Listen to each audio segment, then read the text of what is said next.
Podcast de l'article de Mustapha Sohimi publié sur l'odj.ma. L'auteur a intitulé son article « Rentrée diplomatique aussi ». Il commence son article ainsi.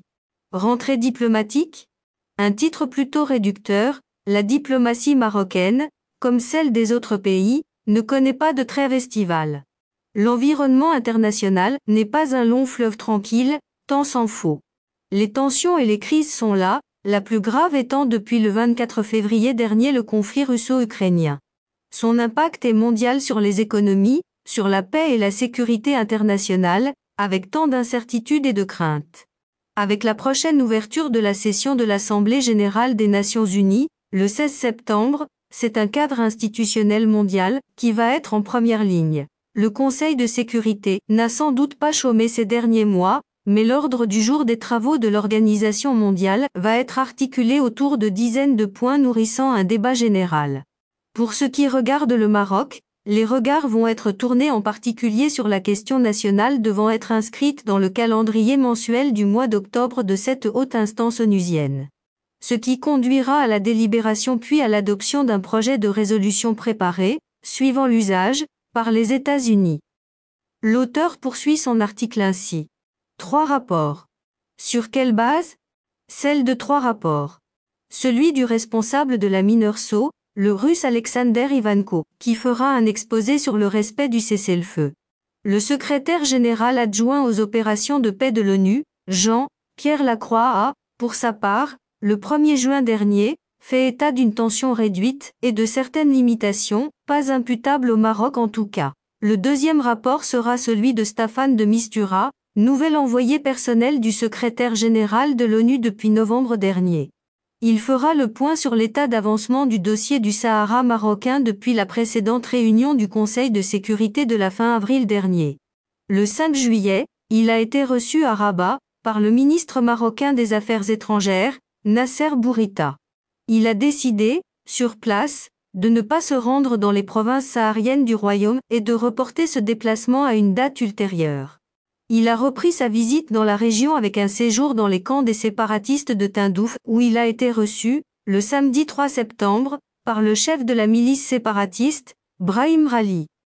L'auteur précise sa pensée ainsi. Il n'a certainement pas manqué de relever les contradictions des dirigeants du Polisario, l'un d'entre deux déclarant l'attachement à la paix, puis se rétractant quelques heures plus tard pour souligner qu'il était aussi mobilisé pour défendre, avec tous les moyens légaux, le droit du peuple sahraoui à l'autodétermination et à l'indépendance. Une rhétorique qui en tout état de cause fait justice des quelques 300 bulletins militaires rendant compte des opérations, surréalistes et même hallucinatoires de cette entité fantoche. Le diplomate onusien a désormais toutes les données en main. Il sait la détermination et la fermeté de Rabat à appliquer la résolution 2602 du Conseil de sécurité du 29 octobre 2021, prévalence de l'initiative marocaine d'avril 2007 comme seul cadre et référentiel de règlement, format de la table ronde avec les 4 parties et relance du processus de négociation. Il doit en principe poursuivre sa visite en Algérie en se rendant dans la capitale pour une réunion avec Ramtan Lamamra, ministre des Affaires étrangères. Ce pays voisin va-t-il adhérer à ce processus alors qu'il avait rejeté voici 11 mois les principes posés et consacrés par le Conseil de sécurité ? Il n'a pas d'autre choix, sauf à continuer à se mettre en dehors du cadre onusien. Enfin, Antonio Guterres, secrétaire général de l'ONU, s'attachera à faire un rapport général avec des propositions, reconduction du mandat de la mine Urso pour 12 mois jusqu'au 31 octobre 2023, pistes pour activer et accélérer la recherche d'un règlement négocié, implication de l'Algérie, etc. L'auteur poursuit ainsi. En avant-toute, par rapport à l'année 2021, bien des avancées ont été enregistrées et engrangées par le Royaume. Après les États-Unis en décembre 2020, depuis janvier 2022, cela s'est traduit par le soutien et la réévaluation constructive de la position de nombreux pays sur la question nationale.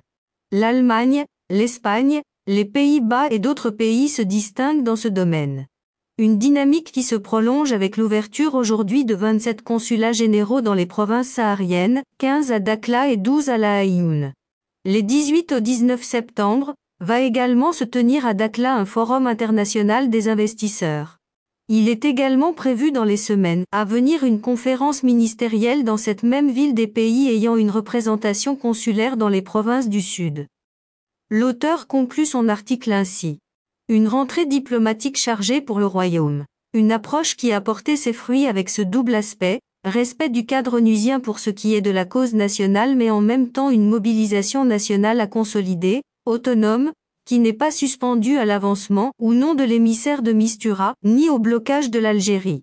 En avant toute, rédigé par Mustapha Sohimi, élu par l'intelligence artificielle de l'ODJ Media.